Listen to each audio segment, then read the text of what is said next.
Hello everybody, this is TexBK, and today we're starting a new series called Practical Farms.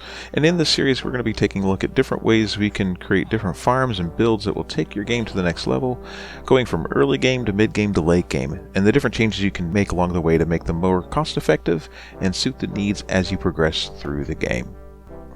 Why Practical Farms, you might ask? Let's be honest, there's a lot of overpowered farms and builds out there, but do you really need to have overpowered farms at the early part of the game? Probably not. You probably just need something to get done the job that you need to get done. And so what we're going to do in this series is take a look at how you can take those builds, make them cost effective early game, but then modify them and build them up as you go so they keep up with your needs as you progress. With that, let's go ahead and get started and take a look at our first farm, which is the Village Breeder. This is one of probably the most important farms you can build because it's used in so many different ways. You use villagers for iron farms, for trading halls, for villager-based farms, all those different things. And what do they all require? Villagers. I have two different versions that I'll show you today. One that I came up with on my own and one that's a slightly modified version of it based on one I saw by Silent Whisperer. But they both use the same basic mechanics. They're super cheap to build, and they both are super early game. So let's go ahead and take a look at how we build a Village Breeder. Okay, so to get started we're going to begin with the baby containing chamber. And all you have to do is create a 4x4 square and then place it on the bottom, a button on either side. This is going to keep the water back that is used to sort our babies from our adults. Then come back and add in a second layer of blocks here. And this is where our water will be standing. We go ahead and add another layer. But at this point, we want to leave a gap right here for the adults to be filtered through. And that's it. That's our baby containing area. Now we want to put in a area for our adults to come into. Now I like to leave an open spot at the bottom just to make it easier to get into our adults, whether you're going to use a boat or a rail car, that sort of thing. I also like to put an oak trap door here at the bottom so that if by chance a baby slips through our filter and ends up in the adult area, he doesn't escape. It makes the gap too small for him to fit through. Then come back through and add in another layer of blocks. And we need to put a button right here as well. This button is going to keep the water from pushing through into this area. So now to add our water, all we have to do is put in a row of temporary blocks right here. Put water in the corner opposite where the adults are going to be pushed through. This pushes the water into this corner and the adult gets filtered through.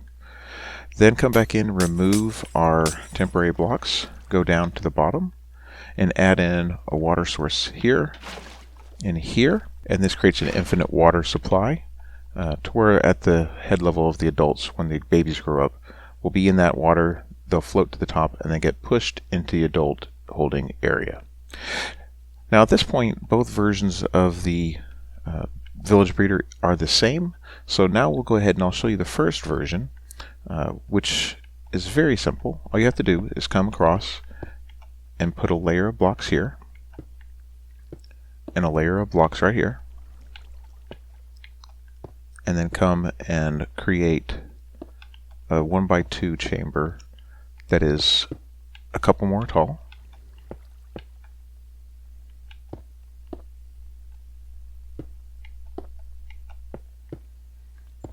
And then here on this level put in a fence post in both these spots, and then continue up 2 more blocks above this.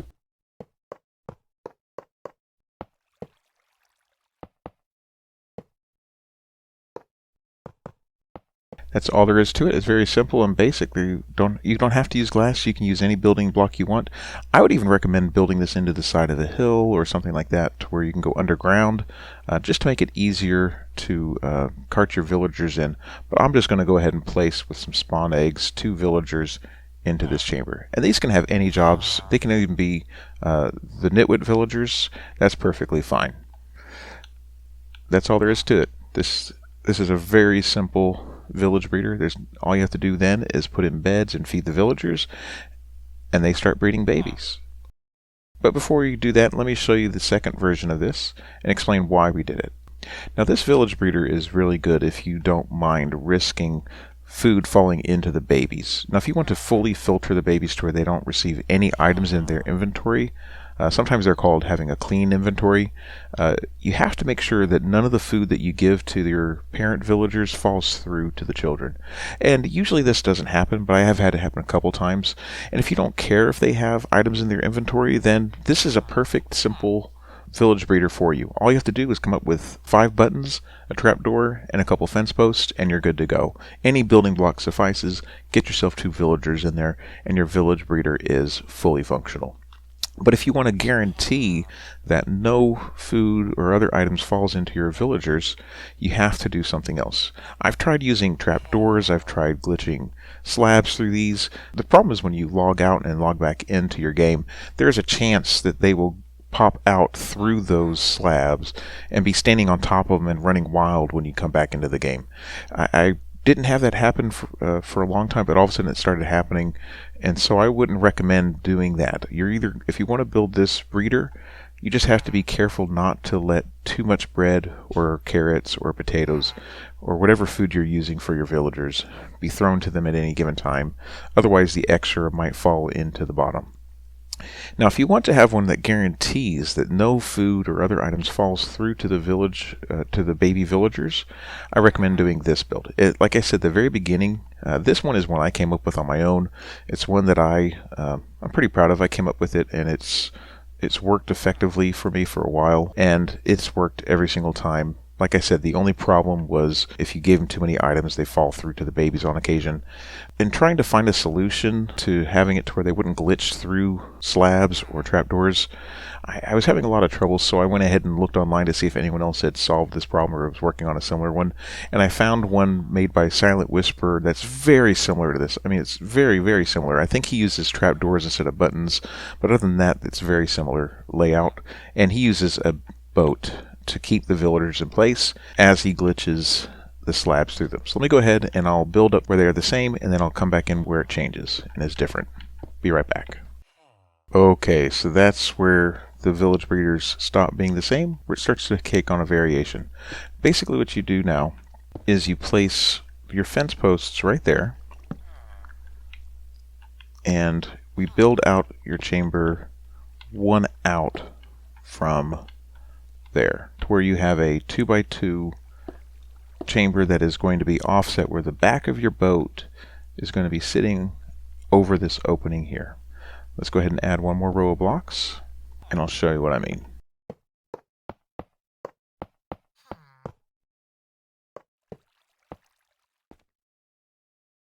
All you have to do is place your boat, row it into position where it falls into this gap. Now, if it falls crooked, that's okay. You can line it up slightly here. You want it to be just past the edge of the block to where it's kind of sticking through a little bit. Then all you have to do is get your villagers in place. Now, I recommend doing it like this, where you create kind of a safety area to where when you bring your villagers in, and how you bring them in, that's going to be the hard part, isn't it? Villagers are always a little tricky, but once you've got them in place, whether it's using rail cars or boats or water streams, whatever it is, then you'll be good.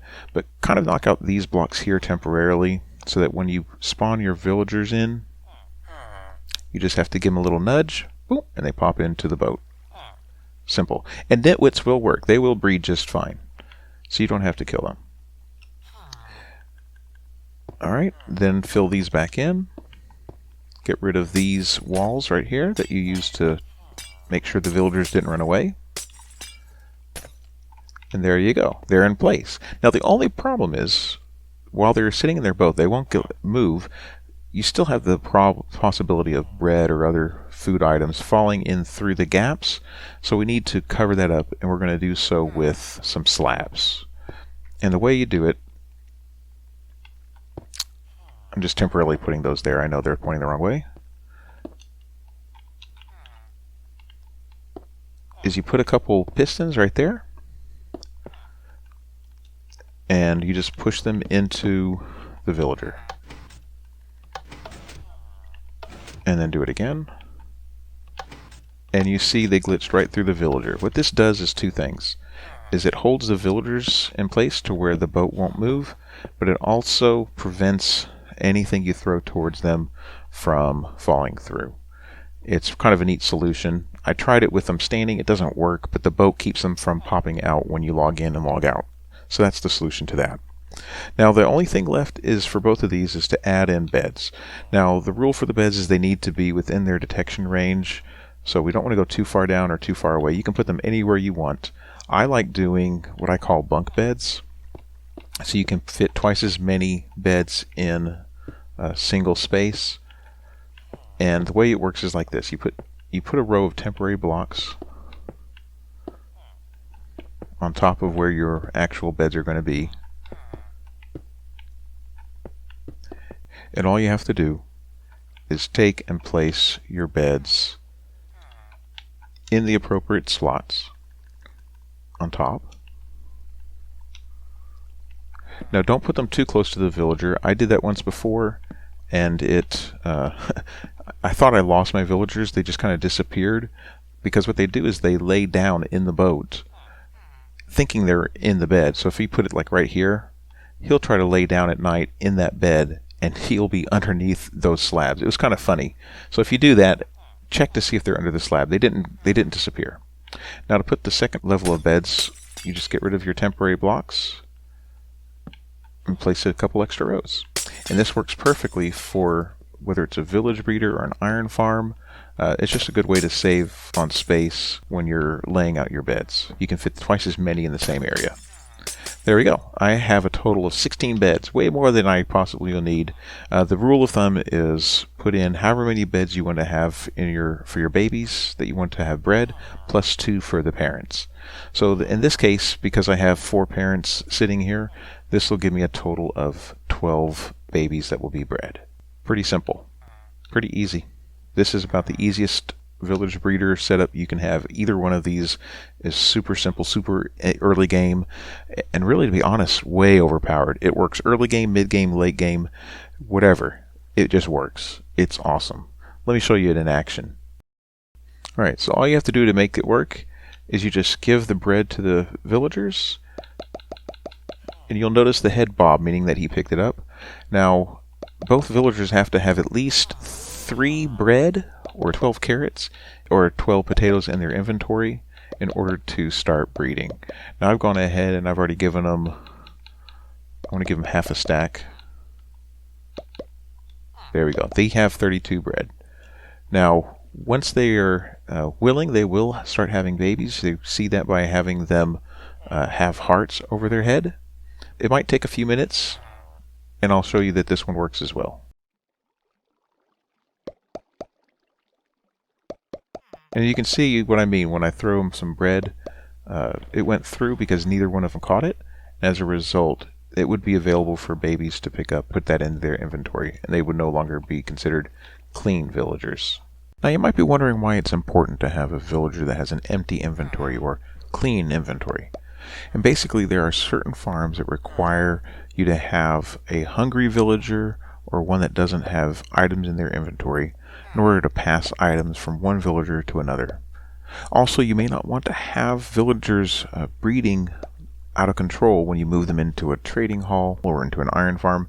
And so in order to guarantee that that doesn't happen, you want to make sure that your baby villagers that are on the output of this have nothing in their inventory, so you can control whether or not they have items. Oh, and there they go. This one works as well. And all that's left is to wait for them to grow up and be adults.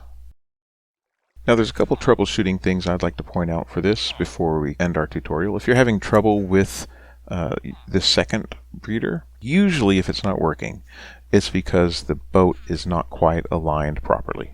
So let me show you how to fix that. It's pretty simple. All you have to do, if it's too far forward, is just knock out these blocks right here